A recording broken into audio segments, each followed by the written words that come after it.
Greetings and welcome to the 39th episode of Retro Rant. And this is a special episode since we will be taking a look at the much anticipated whiz for AGA Amigas released in 2020 by Mutation Software. Whiz is a gorgeous looking platformer which has been teased for months now, and the creator is the Amiga veteran AGA Amigas, creator of Team Toy Adventure, Castle Kingdoms and others. So I was very eager to grab my copy of the game and share my opinion here.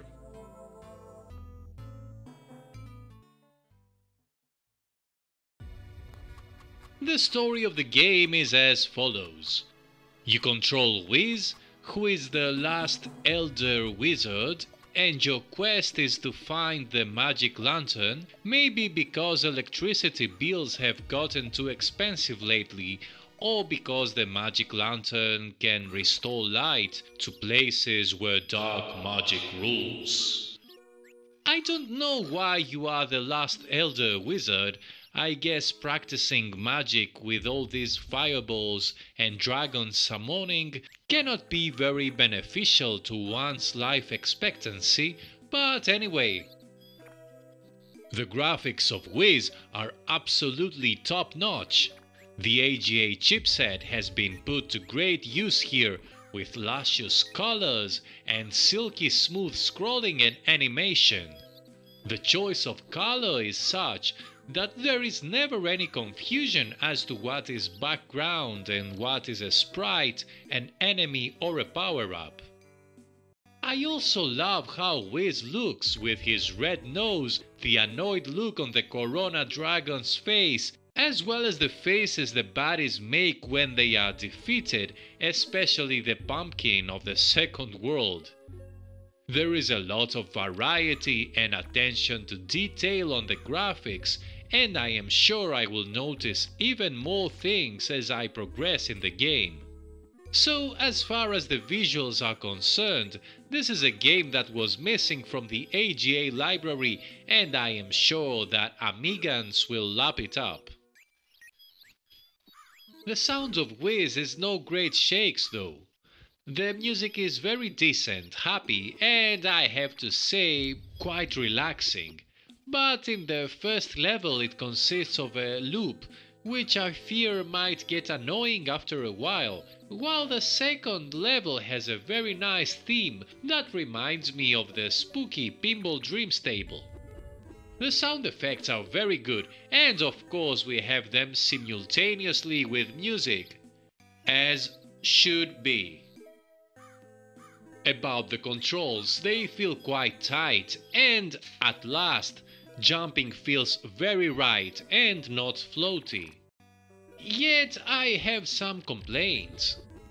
The first is that sometimes jumping on top of enemies is a bit suspect. When dealing with these pesky worms, maybe there is some hidden message towards Team 17 there, where sometimes you end up disposing of them but other times you take damage even though you clearly jumped on top of them.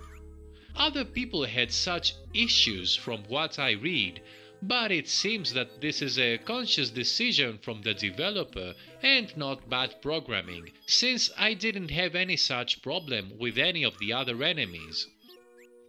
The second complaint has to do with the platforming, where it is sometimes not clear if you land on the platform or not, especially if you are near the edge. After a while you get used to where you should stand though, so you will forget you had a problem in the first place. The last complaint has to do with the doors, where you will automatically enter them, and this gets a bit annoying, especially in the second level. But I feel these are minor issues that do not detract much from the enjoyment of the game. The gameplay is your typical platformer with a sorcerer's twist. You see, not only can you jump on top of enemies to kill them, but you also have spells which you can accumulate during the levels and use whenever you like by pressing down. So this creates another dimension for Wiz, making this a thinking man's platformer, saving up on your precious magical powers and using them when things get tight. Your various powers include healing, freezing the enemies, levitation, as well as some nice offensive and defensive spells. Beware though, some spells take some time to cast, as I have found out the hard way. There is also some exploration involved, but I never found myself lost or losing direction, as is quite usual in platformers of this kind. I also loved the Corona Dragon that you get to ride and charge against the hopeless baddies. There is also no timer, and this is always a good thing in my book, since this makes for relaxing gameplay, which fits this game perfectly with the cute graphics and the chill music. I liked the design of the levels and the progression of the difficulty, which makes the game a challenge but certainly not impossible, especially if you use your spells intelligently. I didn't like the fact that when you lose a life, all items respawn as well, even bonus lives, so it feels kind of like cheating.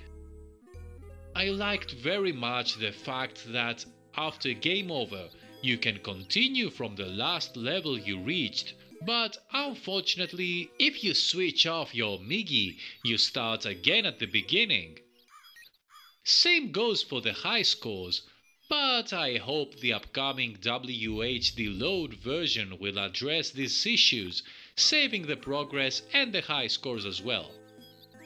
Special mention should be made to the badass bosses, where it's a good chance to make good use of the spells you have squirreled through the levels. Overall, Wiz is a very good game and a great addition to the Amiga library that every Amiga and retro enthusiast should get, especially the platformer fans. It should come as no surprise that I'm very eager to see the next games of Mr. Adrian Cummings.